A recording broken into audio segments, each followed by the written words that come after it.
Have you ever been upgraded when you were flying internationally or you were flying domestically? Some people absolutely love upgrades on planes. Some people check into their hotels and they're surprised with an upgrade. And you think about upgrades in status in this life in general.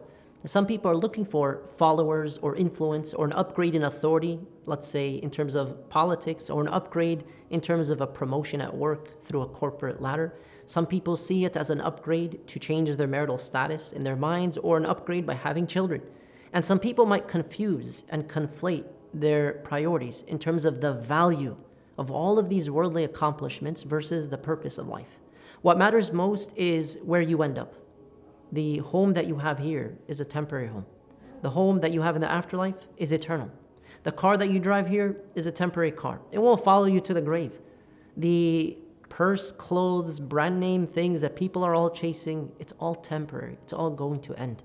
But the home of the afterlife is eternal. So why not prioritize it? Imagine you enter Jannah and you are immediately told you're going to be upgraded in ranks.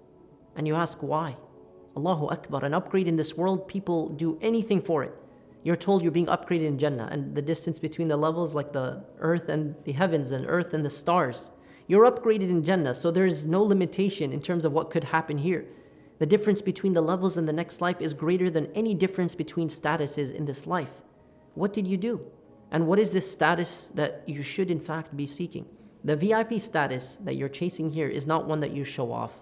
It's not on social media. It's not something people are aware of. You don't care about praise. It is from Allah alone because you are sincere. It is private. It is internal. Your ambition to really want to help people for the sake of Allah and not any worldly benefit, for example. It comes through your sincerity when nobody's watching, that you cry for the sake of Allah subhanahu wa ta'ala, that your heart is moved when you hear the name of Allah, or you're reciting Quran, or a specific lecture you hear, a specific reminder moved you for the sake of Allah.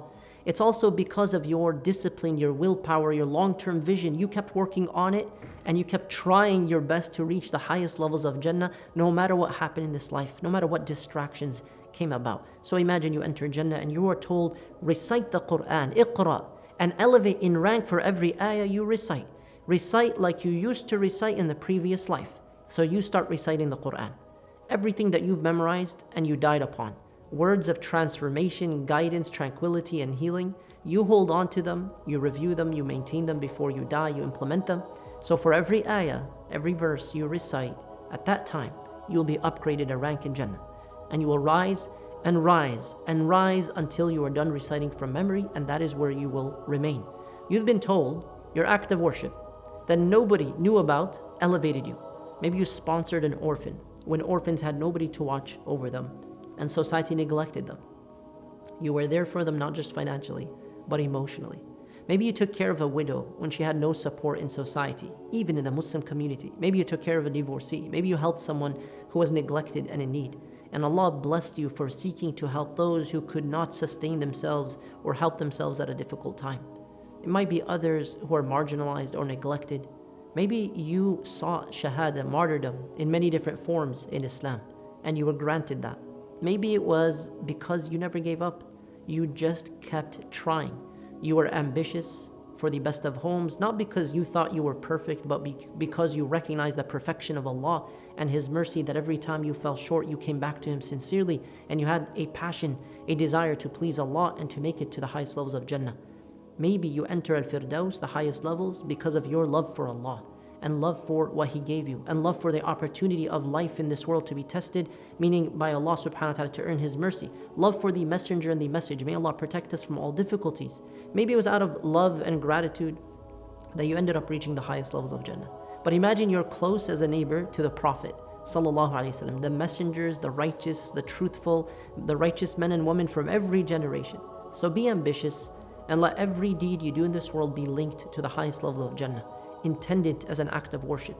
Ask Allah for the greatest reward. When you ask for Al-Firdaus. Ask for the highest levels and push yourself to do more. You are not like other people if you are aiming for Al-Firdaus. The difference between those people from the time they wake up to the time that they sleep, and the sleep itself is remarkable, and the difference in the akhirah is beyond. You will relax there forever, and that is a home that is truly a forever home. So keep moving forward, and may Allah subhanahu wa ta'ala grant us all the highest levels of Jannah. Allahumma ameen.